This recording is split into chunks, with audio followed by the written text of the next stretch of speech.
क्या कभी सोचा है कि कुछ लोग सिर्फ अपने शब्दों से ही हर बाजी कैसे जीत लेते हैं, जबकि दूसरे मतलब कितनी भी मेहनत कर लें, एक हाँ तक नहीं सुन पाते। अक्सर हमें लगता है कि ये शायद कॉन्फिडेंस या चार्म का खेल है, लेकिन आज हम जिस सोर्स पर बात करने वाले हैं वो कुछ और ही बताता है। हम बात कर रहे हैं बॉब बर्ग की किताब द आर्ट ऑफ पर्सुएजन के बारे में। और हमारा मकसद सिर्फ इसके सिद्धांतों को दोहराना नहीं है, बल्कि ये समझना है कि असली प्रभाव या पर्सुएशन किसी पर जबरदस्ती नहीं बल्कि दिल जीतने की कला कैसे है। और ये समझना आई थिंक आज के समय में सबसे ज़रूरी है, क्योंकि पर्सुएशन और मैनिपुलेशन इन दोनों के बीच की जो लाइन है वो बहुत धुंधली हो गई है। मैनिपुलेशन हमेशा अपने फायदे के लिए होता है, लेकिन असली पर्सुएशन जैसा बर्ग बताते हैं वो हमेशा एक विन विन सिचुएशन बनाता है, जहां दोनों पार्टीज को लगता है कि हाँ उन्हें कुछ मिला है। और ये कोई जन्म से मिला हुआ गुण नहीं है, ये एक कला है जिसे कोई भी सीख सकता है। तो आज हम इसके कुछ मेन पिलर्स पर बात करेंगे, जैसे लोगों का भरोसा जीतना, देने की मानसिकता, सुनने की कला, और सबसे मुश्किल, विरोध को सहयोग में कैसे बदला जाए। बिल्कुल। तो चलो सबसे पहले और सबसे बुनियादी सिद्धांत पर आते हैं, जिसे बर्ग प्रभाव का सुनहरा नियम कहते हैं। लोग उन्हीं के साथ काम करते हैं जिन्हें वे जानते हैं, पसंद करते हैं और जिन पर वे भरोसा करते हैं। अब ये सुनने में तो बहुत सीधा साधा लगता है ना? इसमें नया क्या है? यही तो इसकी खूबसूरती है। ये इतना बेसिक है कि हम इसे अक्सर नजरअंदाज कर देते हैं। चलो इसे थोड़ा तोड़कर देखते हैं। पहला शब्द है जानना। इसका मतलब सिर्फ नाम या पोस्ट जानना नहीं है। इसका मतलब है सामने वाले की दुनिया को समझना, उसकी जरूरतें क्या हैं, उसे रात में किस बात की चिंता सताती है, उसका सबसे बड़ा सपना क्या है। तो जानना मतलब एक तरह से होमवर्क करना, लेकिन पसंद करना, ये थोड़ा मुश्किल लगता है। आप हर किसी को तो पसंद नहीं कर सकते और ना ही हर कोई आपको पसंद करेगा। तो क्या इसका मतलब है कि हमें बनावटी होना पड़ेगा, मीठा बोलना पड़ेगा? नहीं, बिल्कुल नहीं। बनावटीपन तो भरोसे का सबसे बड़ा दुश्मन है। पसंद करने का असली मतलब है एक रियल कनेक्शन खोजना। ये एक सच्ची तारीफ से आ सकता है, किसी कॉमन इंटरेस्ट से आ सकता है, या बस सामने वाले को सम्मान देने से भी आ सकता है। एक सच्ची मुस्कान हजार झूठे कॉम्प्लीमेंट से ज्यादा पावरफुल होती है। सही बात है। और फिर आता है सबसे मुश्किल हिस्सा, भरोसा। भरोसा तो सालों में बनता है और एक पल में टूट सकता है। तो इसे बनाने का सबसे मजबूत तरीका क्या है? भरोसे की नींव दो चीजों पर टिकी है, एक काबिलियत और दूसरी ईमानदारी। मतलब आप जो काम कर रहे हैं, क्या आप उसमें अच्छे हैं? और दूसरा, क्या आप जो कहते हैं वही करते हैं? जब आप लगातार अपने वादे निभाते हैं, सच बोलते हैं, और सबसे जरूरी, जब आप सामने वाले के हित को अपने से ऊपर रखते हैं, तब भरोसा बनता है। इसका एक बहुत अच्छा उदाहरण है एक युवा मार्केटर का, जो अपने बॉस को एक नई कैंपेन के लिए मनाने की कोशिश कर रहा था। हाँ, और बॉस ने पहली बार में तो साफ मना कर दिया था। बिल्कुल, क्योंकि वो मार्केटर सिर्फ कैंपेन के फीचर्स गिना रहा था। दूसरी बार उसने अपनी स्ट्रैटेजी बदली। उसने ये नहीं कहा कि कैंपेन कितना अच्छा है, उसने बॉस के नजरिए से बात की। उसने डेटा दिखाकर समझाया कि इससे बॉस का नाम इंडस्ट्री में कैसे चमकेगा, कंपनी की गुडविल कैसे बढ़ेगी, और ये उनके करियर के लिए एक मील का पत्थर कैसे साबित हो सकता है। अच्छा। उसने बॉस की महत्वाकांक्षाओं और डर को जाना, उनकी भाषा में बात करके कनेक्शन बनाया, मतलब पसंद करने लायक बना, और अपनी काबिलियत से भरोसा दिलाया। नतीजा, बॉस न सिर्फ माना, बल्कि उस प्रोजेक्ट का सबसे बड़ा सपोर्टर बन गया। वाह! मतलब उसने सिर्फ अपना आइडिया नहीं बेचा, उसने बॉस को उनका फायदा दिखाया। और ये बात सीधे तौर पर हमारे दूसरे सिद्धांत से जुड़ती है, परसुएडर्स की मानसिकता। कि आप ये सोचकर बात करते हैं कि मुझे इससे क्या मिलेगा, या ये कि मैं सामने वाले को क्या दे सकता हूं। यही यही सबसे बड़ा फर्क है। बर्ग इसे गिवर्स माइंडसेट कहते हैं। दुनिया में दो तरह के लोग हैं, एक लेने वाले यानी टेकर्स, और दूसरे देने वाले यानी गिवर्स। लेने वाले हमेशा अपने फायदे के बारे में सोचते हैं, देने वाले हमेशा ये सोचते हैं कि वो सामने वाले की जिंदगी में क्या वैल्यू ऐड कर सकते हैं। और मजे की बात यह है कि लंबे समय में हमेशा देने वाले ही जीतते हैं। लेकिन इसमें एक खतरा भी है। एक गिवर और एक पीपल प्लीजर, मतलब जो हर किसी को खुश करने में लगा रहता है। उसमें क्या फ़र्क है? कहाँ पर वो लाइन खींचनी चाहिए ताकि लोग आपका फ़ायदा ना उठाएँ? ये बहुत बहुत जरूरी सवाल है। एक पीपल प्लीजर दूसरों को खुश करने के लिए अपनी बाउंड्रीज तोड़ देता है। वो ना नहीं कह पाता। लेकिन एक सच्चा गिवर अपनी सीमाओं को जानता है। वो मदद करता है, पर अपनी शर्तों पर और अपने आत्मसम्मान से समझौता किए बिना। उसकी देने की भावना सेवा से आती है, लाचारी से नहीं। एक कहावत है ना, अहंकार कहता है मैं सब जानता हूं, सेवा कहती है मैं सुनने को तैयार हूं। एक गिवर बस देता नहीं है, वो स्मार्ट तरीके से देता है। इसका कोई अच्छा सा उदाहरण है? हाँ, एक बहुत मशहूर कहानी है एक बिजनेसमैन की, जो एक बड़े इन्वेस्टर से फंडिंग लेने गया था। मीटिंग में उसने अपने बिजनेस आइडिया के बारे में सिर्फ 10 मिनट बात की। बाकी के 50 मिनट उसने इन्वेस्टर से उनके सफर, उनकी चुनौतियों और उनके लक्ष्यों के बारे में बात की। हम्म। उसने ये समझने की कोशिश की कि इन्वेस्टर सिर्फ पैसा नहीं बल्कि अपनी लेगेसी बनाने के लिए एक सही प्रोजेक्ट खोज रहा था। हम्म।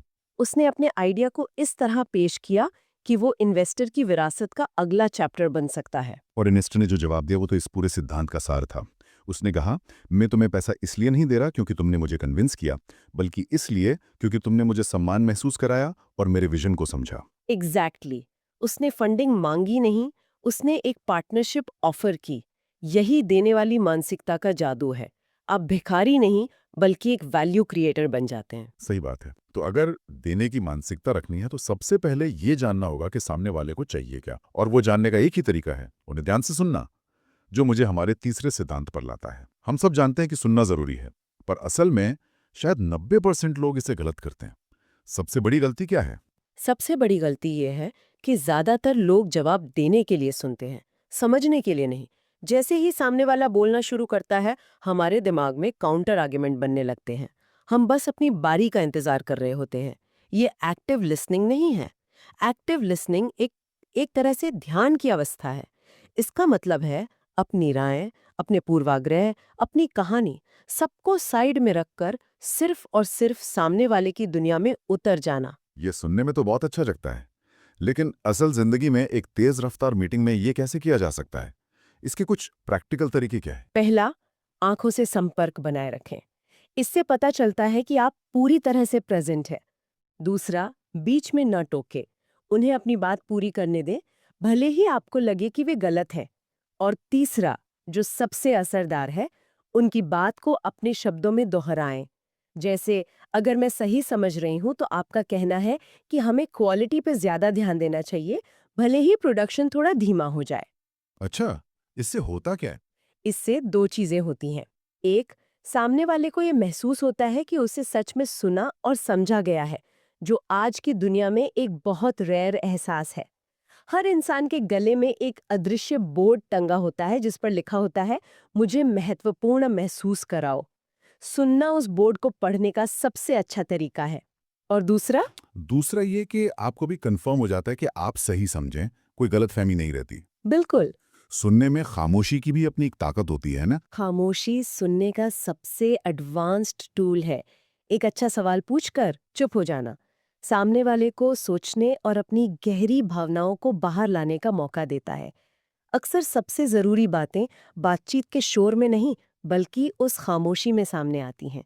एक अच्छा लीडर अपनी टीम से ये नहीं कहता, ये काम ऐसे करो।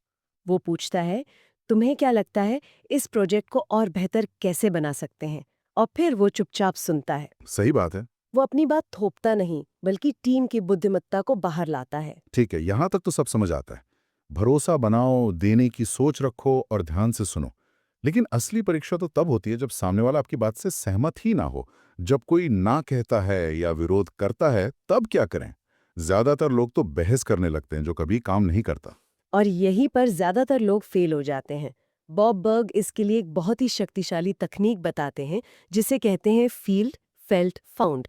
ये लॉजिक पर नहीं, बल्कि पूरी तरह से सहानुभूति पर आधारित है। इसे थोड़ा और खोलते हैं। ये फील्ड फेल्ट फाउंड काम कैसे करता है? ये असल में दिमाग को बहस के मोड से निकालकर सहयोग के मोड में लाने का एक न्यूरोलॉजिकल हैक है। जब कोई हमारा विरोध करता है, तो हमारे दिमाग का जो इमोशनल हिस्सा है वो एक्टिव हो जाता है और हम लड़ो या भागो मोड में चले जाते हैं। इस तकनीक का पहला कदम फील्ड यानी महसूस करना, उसी को शांत करता है। आप बहस करने के बजाय कहते हैं, मैं समझ सकती हूँ कि आपको ये प्रोजेक्ट महंगा क्यों लग रहा है। आपने उनकी भावनाओं को स्वीकार किया। तो आप लड़ाई शुरू करने के बजाय एक तरह से उनकी टीम में शामिल हो गए। बिल्कुल। दूसरा कदम है फेल्ट, यानी ऐसा ही महसूस किया।